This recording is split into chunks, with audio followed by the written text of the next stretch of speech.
Capítulo 7. El despedazamiento de la unidad de la Iglesia de Dios.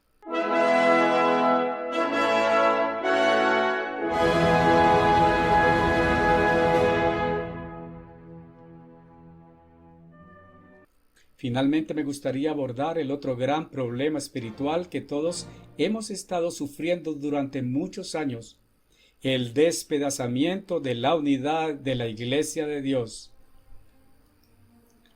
Seguro que antes de cualquier problema, cualquier efecto inesperado, como diría el señor Armstrong, debe haber habido una causa. ¿Cuál ha sido la causa de la ruptura de la unidad de la Iglesia de Dios en el tiempo del fin? Jesús tiene mucho que enseñarnos acerca de ese problema. Por tanto, cualquiera que oiga estas palabras mías, sus enseñanzas, y las ponga en práctica, lo compararé con un hombre sabio que edificó su casa sobre la roca. Y descendió la lluvia, y vinieron inundaciones, y soplaron vientos, y azotaron aquella casa, y no cayó, porque fue fundada sobre una roca. Y todo el que oye estas palabras mías y no las pone en práctica, será semejante a un hombre necio que edificó su casa sobre la arena. Y descendió lluvia, y vinieron ríos, y soplaron vientos, y azotaron aquella casa, y cayó, y grande fue su ruina. Mateo 7, versículos 24 a 27. Jesucristo y su testimonio triunfal constituyen nuestro fundamento de roca sobre el cual la Iglesia de Dios ha sido llamada a edificar. Estas figuras contrastantes de una roca y la arena no pueden ser más efectivas como enseñanza de la diferencia entre la unidad y algo disperso. Todos en la Iglesia de Dios de este tiempo del fin sabíamos qué es la Iglesia de Dios en unidad, pero también hoy sabemos qué es una Iglesia de Dios visible y dispersada. Dado que la Iglesia de Dios fue construida sobre una roca, ¿por qué después de la muerte del señor Armstrong quedó como arena dispersa? ¿Pudo fallar la afirmación de Jesús? ¿Cuál fue la causa? Es imposible que Dios mienta. Hebreos 6, versículo 18. Por tanto, probablemente lo que había estado sucediendo fue que después de la muerte del señor Armstrong, lo que todos conocíamos como la verdadera Iglesia de Dios necesariamente comenzó a edificarse sobre la arena. De lo contrario, la unidad de la Iglesia de Dios universal nunca hubiera sido dispersa. Además, Jesús perfecciona esta enseñanza diciéndonos: el que no está conmigo está contra mí, y el que conmigo no recoge, desparrama. Mateo 12:30. En este punto hay que decir que nuestro estado disperso actual muestra necesariamente que nos hemos alejado de Jesús para volvernos contra Él, los enemigos de Dios. ¿Qué promete Dios hacer con sus enemigos, aquellos que lo rechazan a Él y a su verdad? Levántate, Dios, sean dispersados sus enemigos, que también los que le aborrecen huyan de él, como se aleja el humo. Échalos, como la cera se derrite ante el fuego, así perezcan los impíos ante la presencia de Dios. Salmo 68, versículos 1 a 2.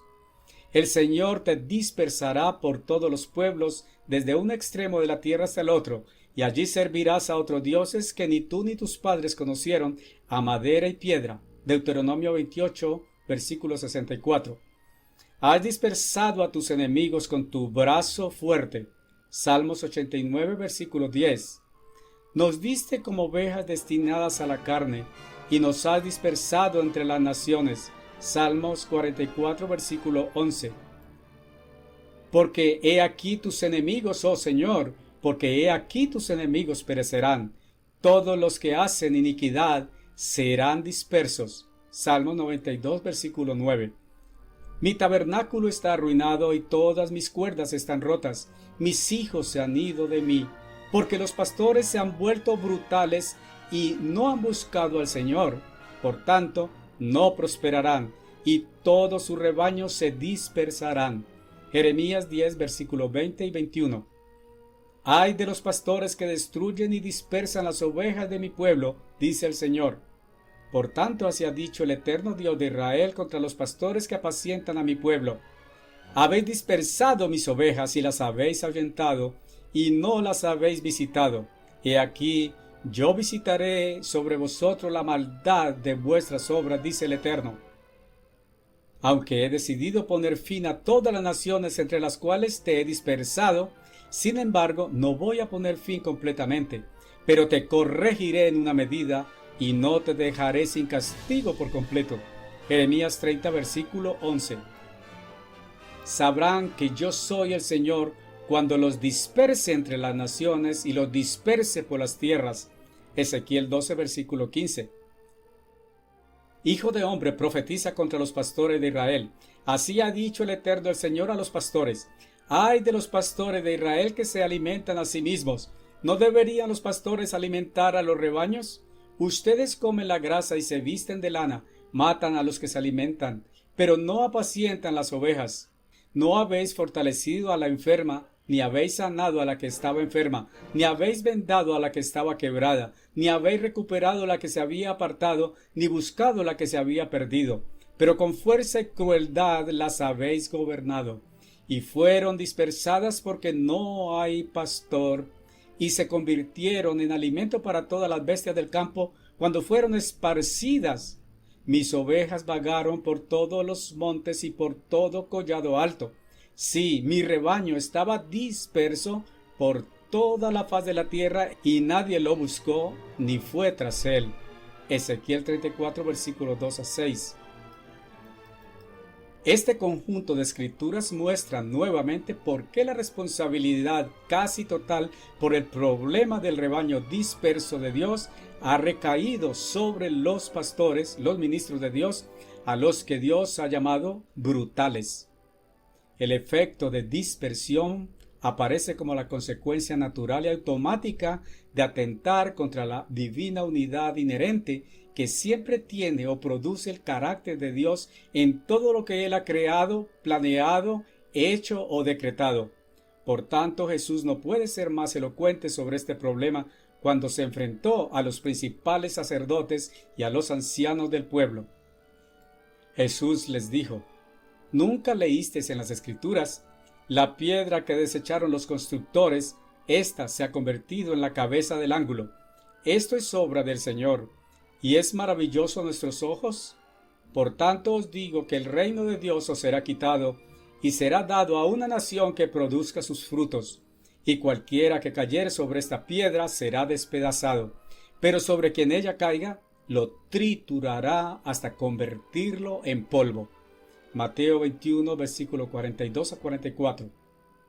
Despedazar y triturar hasta convertirlo en polvo son metáforas eficaces para describir nuestra actual situación dispersa. Las trágicas y desoladoras circunstancias que los miembros de la antigua Iglesia de Dios Universal han estado sufriendo durante más de 30 años deberían incitar a cada individuo a preguntarse profundamente por qué más de 30 años no parecen suficientes para descubrir el núcleo espiritual del problema de la dispersión. Vinculado a este problema, muchas escrituras muestran que ha habido detrás de cualquier problema de dispersión un comportamiento negativo, hostil y rebelde durante mucho tiempo contra el pacto, el gobierno y la ley de Dios. Este tipo de rebeldía solía manifestarse como una especie de pretexto para mantener un conjunto de antiguas costumbres y prácticas mundanas y carnales mezcladas con innumerables rituales idólatras. ¿Cómo considera Dios esas prácticas carnales y rituales idólatras? Las imágenes de sus dioses quemarás al fuego. No codiciarás la plata ni el oro que tienen sobre ellas, ni las tomarás, no sea que caigas en una trampa, porque es abominación al Señor tu Dios. Ni meterás abominación en tu casa, para que no seas como ella, cosa maldita, sino que la detestarás por completo y la aborrecerás por completo, porque es cosa maldita. Porque tú eres pueblo santo para el Señor tu Dios. El Señor tu Dios te ha escogido para que seas un pueblo especial para Él, entre todos los pueblos que hay sobre la faz de la tierra. Deuteronomio 7, versículo 25 a 26 y 6. Esta escritura es solo una de las muchas sobre prácticas idólatras que él considera una abominación. Pero, ¿Qué hay en la conciencia o subconsciente de quienes se comportan así ante y contra Dios? Un odio oscuro o un espíritu de comportamiento voluntarioso es una especie de adicción espiritual malvada. Es el misterio de la iniquidad. Es una adicción espiritual o amor por las cosas de este mundo. Es como dice el libro de Jueces 21-25. Cada uno hizo lo que bien le parecía. Es como dice Jeremías 17:5. Así ha dicho el Eterno: maldito el hombre que confía en el hombre, cuyo corazón se aparta del Señor. Y refiriéndose a codiciar un estilo de vida lujoso en el mundo, el apóstol Juan nos advirtió: no améis al mundo ni las cosas que hay en el mundo. Si alguno ama al mundo, el amor del Padre no está en él. Porque todo lo que hay en el mundo, los deseos de la carne, los deseos de los ojos y la vanagloria de la vida, no es del Padre, sino del mundo. Primera de Juan 2, versículos 15 a 16. Desde el Antiguo Testamento, Dios había advertido a su pueblo de Israel, un poco antes de que entraran a la tierra prometida, que no hicieran lo que las naciones paganas solían hacer, según sus tradiciones, en el tiempo que pasaban por sus tierras. Ten cuidado de no caer en la trampa siguiéndolas, las naciones que poseerás, que sirvieron a sus dioses, después de que sean destruidas delante de ti, y que no preguntes por sus dioses diciendo: ¿cómo sirvieron estas naciones a sus dioses? Igualmente así haremos lo mismo. No harás así al Eterno tu Dios, porque toda abominación ante el Eterno, que él aborrece, hicieron con sus idolatrías, porque incluso sus hijos e hijas han quemado en el fuego a sus dioses. Deuteronomio 12, versículos 31 a 32. Definitivamente se da una abominación ante el Eterno cuando están presentes los siguientes dos hechos. 1.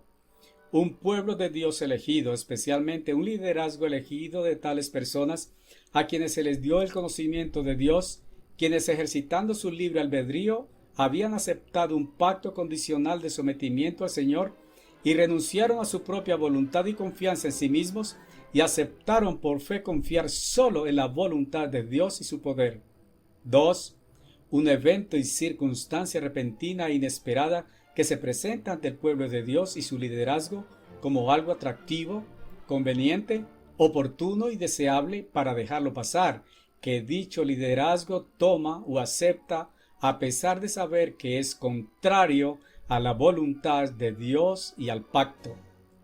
Pero para hacer mucho más abominable un caso, podemos referirnos a cualquier caso bíblico en el que los líderes se reunieron deliberadamente para trazar un plan contra el gobierno de Dios o algunos aspectos del pacto de Dios con ellos. Esta es una rebelión abierta, gravemente abominable contra Dios.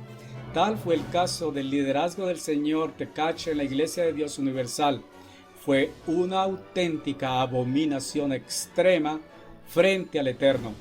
Por supuesto, hablar sobre el liderazgo del señor Tekach involucra a un gran número de ministros de alto rango y muchos otros en toda la escala de la estructura de gobierno de la Iglesia de Dios Universal. Tal fue una especie de rebelión de Coré en el tiempo del fin. Lo más significativo de la rebelión de Coré es saber que tal fue una gran rebelión, puesto que reunieron 250 príncipes de la asamblea, famosos en la congregación, hombres de renombre. Número 16, versículo 2, y aparentemente entre ellos Coré era un sacerdote, hijo de Coat, de los levitas, reunidos con Datán y Abirán, hijos de Rubén. La abominación que causa desolación. Ahora parece oportuno referirse a la profecía de la abominación que causa desolación, escrita por el profeta Daniel. ¿Qué es? Vamos al libro de Daniel. Fuerzas de él, de un rey del norte que se indignaría contra el pacto santo, aparecerán y profanarán el templo y la fortaleza, y quitarán la ofrenda quemada continua, y establecerán la abominación que causa desolación. Daniel 11, versículo 31. ¿Qué significa la abominación que causa desolación? Ha habido algunas interpretaciones al respecto.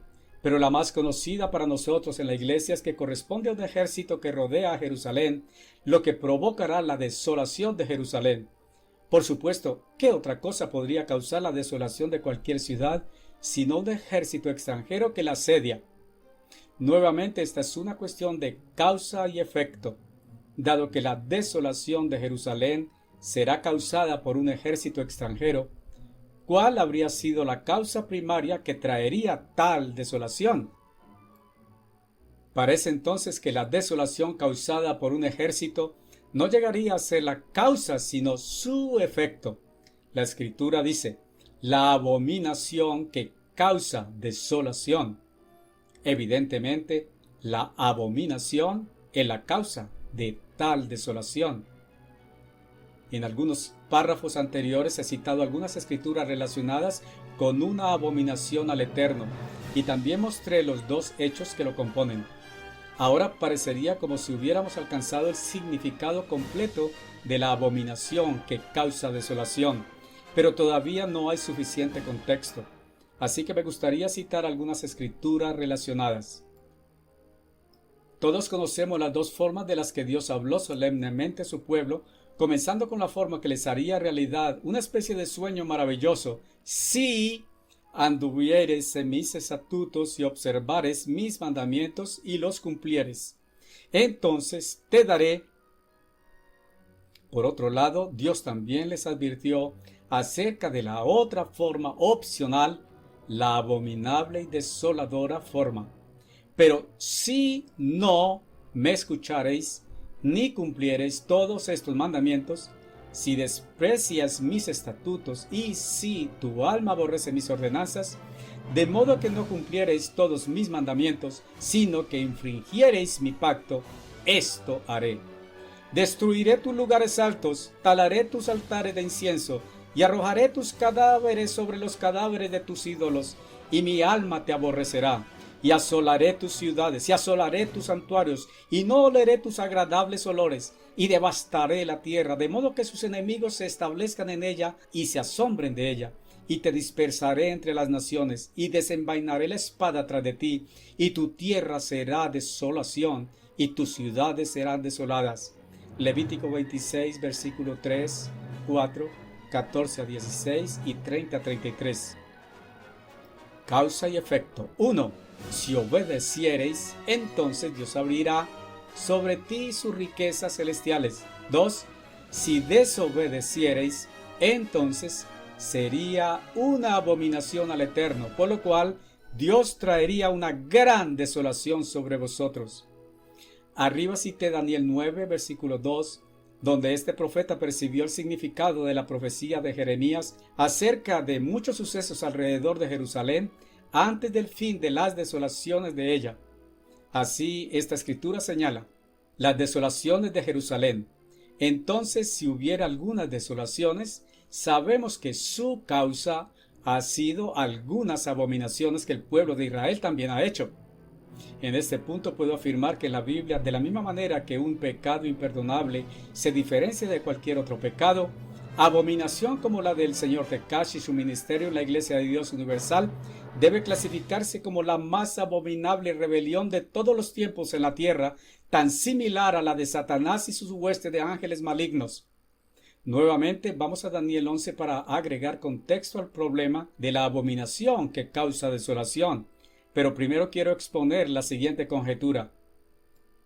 Puesto que hemos aprendido como templo espiritual de Dios que somos, nuestra implicación específica con el versículo 31, y sabiendo que este contexto es el tiempo del fin, necesariamente entonces estamos involucrados de alguna manera con el contexto específico del capítulo 11, pero también con el capítulo 12 del libro de Daniel. Así que revisemos la última parte de Daniel y algunos versículos del 12 con este enfoque. A la hora señalada, él, el rey del norte, regresará y vendrá al sur, pero esta vez no será como antes, porque las naves de Quitim vendrán contra él, y él tendrá miedo y se retirará, se volverá y actuará, y se enfurecerá contra el pacto santo. Se volverá y estará en favor de los que abandonan el pacto santo. Versículos 29 a 30. ¿Quién sería este rey del norte y de dónde vendrá? Todos sabemos que este rey del norte será un tipo de Nabucodonosor, pero después de él vendrá Antíoco. Ambos causaron antiguas desolaciones respectivas en Jerusalén. La primera, gran desolación y esclavitud, y la segunda, una abominación idólatra y una desolación. Ambos reyes tipificaron la bestia del tiempo del fin y el falso profeta del tiempo del fin. ¿Por qué tal rey estaba enfurecido contra el pacto santo? ¿Qué significa el pacto santo? La civilización del mundo ha estado bajo el imperio de Satanás, un gran dragón rojo. Se rebeló contra la ley y el gobierno de Dios y odia todo lo relacionado con Dios. Él es el engañador del mundo entero. Así que naturalmente siempre perseguirá al pueblo elegido de Dios a través de enfurecidos seres humanos incircuncisos, tanto del Israel físico como de la iglesia que Jesús construyó. La iglesia de Dios está simbolizada como una mujer. Entonces, dado que Jesús es la cabeza de la iglesia de Dios, fue perseguido por el dragón antes de nacer de María, como estaba escrito. El dragón se paró ante la mujer que estaba a punto de dar a luz a un hijo para poder devorar a su hijo cuando ella lo diera a luz. Persiguió a la mujer que había dado a luz, al hijo varón, pero a la mujer se le dieron las dos alas de la gran águila para que pudiera volar de la serpiente al desierto, al lugar donde debe ser alimentada por un tiempo y tiempos y medio tiempo. Entonces el dragón se enojó con la mujer y se fue a hacer guerra al resto de su descendencia. Apocalipsis 12, versículo 4, 13 al 14 y 17. El pacto santo es el lenguaje de Dios para designar el vínculo espiritual entre Él y el pueblo de Israel, su pueblo elegido, aquellos a quienes Él llamó del mundo para convertirse en su familia, su casa, su nación de Israel, a través de un pacto santo. ¿Por qué dice la Escritura que este rey estaba enfurecido contra el pacto santo en lugar de los habitantes de Jerusalén? Este es un tipo de furia que brota de las entrañas de los demonios, su rebelión constante contra las leyes, el gobierno y los planes de nuestro Dios Todopoderoso, que han utilizado para inculcar en ciertos individuos humanos aptos para ello, como fue el caso de este rey del norte. Probablemente este rey podría haber pensado que era capaz de matar a muchas personas vinculadas al Santo Pacto, pero eso no resolvería la causa de su ira. Entonces enfocó su mente astuta para usar una forma aduladora para desarraigar la ley de Dios de esos líderes de la ciudad santa, más inclinada a abandonar el pacto santo. En general, la abominación que causa desolación se ha visto con ojos físicos. Sin embargo, nosotros como miembros de la Iglesia verdadera de Dios debemos ver esta profecía con ojos espirituales y con nuestras vidas involucradas en ella. Fue una profecía para la Iglesia de Dios del tiempo del fin. Fuerzas de él aparecerán y profanarán el templo, la Iglesia de Dios, y la fortaleza, la fe de la Iglesia, y quitarán la ofrenda quemada continua. Nuestras vidas de fe sacrificadas diariamente, poco a poco, fueron quitadas del altar del incienso y llevadas al campamento exterior, el camino mundano, y poco a poco el Espíritu Santo también se fue desvaneciendo. Y establecerán la abominación, Babilonia la grande, madre de rameras y de las abominaciones de la tierra, que asola a través del ejército de la bestia. Él, Babilonia la grande, el falso profeta, seducirá con lisonjas a aquellos, el ministerio de la iglesia entrenado por Elías del tiempo del fin, que violan el pacto, pero la gente, algunos ministros de la iglesia y miembros simples de la iglesia, que conocen a su Dios, se mantendrá firme y actuará. Daniel 11, versículo 31 a 32. Lo que se introdujo en la Iglesia de Dios universal poco a poco fue el espíritu de iniquidad, los misterios paganos de la antigua Babilonia, un reservorio de interminables ideas idólatras confusas y costumbres ciegas y de juerga que Dios llama abominaciones de la tierra. La mujer estaba ataviada de púrpura y escarlata y adornada con oro, joyas y perlas. sosteniendo en su mano una copa de oro llena de abominaciones y las impurezas de su fornicación, y en su frente estaba escrito un nombre de misterio: Babilonia la Grande, madre de prostitutas y abominaciones de la tierra. Apocalipsis 17, versículos 4 a 5. La Iglesia de Dios Universal fue poco a poco llevada a las aguas de la gran ramera que está sentada sobre muchas aguas, la cual olvidó o desestimó muchas advertencias de Dios como: salid de ella, pueblo mío, para que no participéis en sus pecados, para que no participéis de sus plagas, porque sus pecados se han amontonado hasta llegar al cielo, y Dios se ha acordado de sus iniquidades. Apocalipsis 18, versículos 4 al 5. Continuando ahora, regresemos a Daniel 11, última parte del versículo 32. Pero el pueblo que conoce a su Dios se mantendrá firme y actuará. Aquellos pocos que conocen a su Dios se mantendrán firmes y tomarán acción, saliendo de ella. La Iglesia de Dios Universal, o que es lo mismo, Babilonia la Grande, madre de rameras y abominaciones de la tierra. Esta salida de ella es el mismo proceso de volver al carril, en lo cual hemos estado desde hace algunos años, los mismos que hoy conformamos el remanente de Dios del tiempo del fin.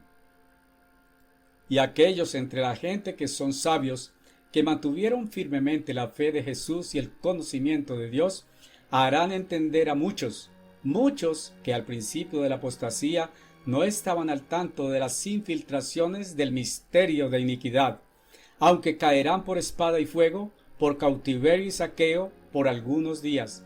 Dolorosamente, estas mismas personas fueron tratadas abusivamente por sus pastores en sus grupos y privadas de la fe y algunas verdades. Cuando caigan, recibirán un poco de ayuda. Probablemente esto fue una pequeña ayuda que en las muy pocas agrupaciones o individuos fieles hemos recibido del cielo. Y muchos se unirán a ellos con lisonjas.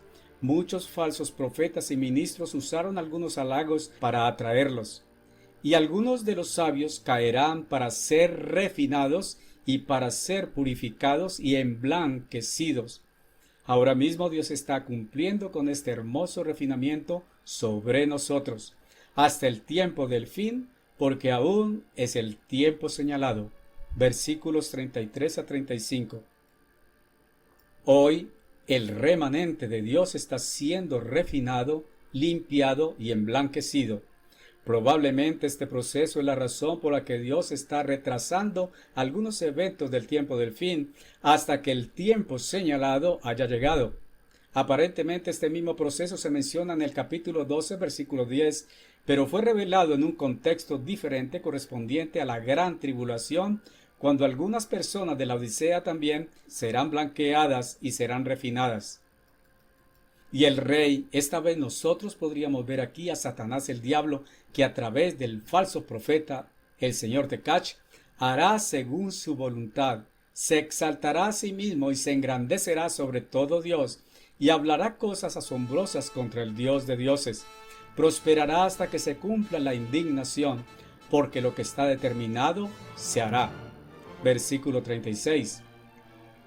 Cabe advertir nuevamente que estas profecías estaban destinadas a cumplir de alguna manera un patrón dual, físico y espiritual, que todos hemos conocido en la iglesia, pero entendiendo que algunos versículos se aplican solo de manera física, mientras que otros una mezcla de lo físico y lo espiritual, de la misma manera que particularmente este rey del norte representaba la inminente bestia que se está formando ahora mismo dentro de la Unión Europea, según el libro de Apocalipsis, el Sacro Imperio Romano revivido y el rey Seleucida Antíoco IV Epífanes, del griego Dios manifiesto, representaba el papado en curso y el Vaticano infiltrado en la Iglesia de Dios Universal.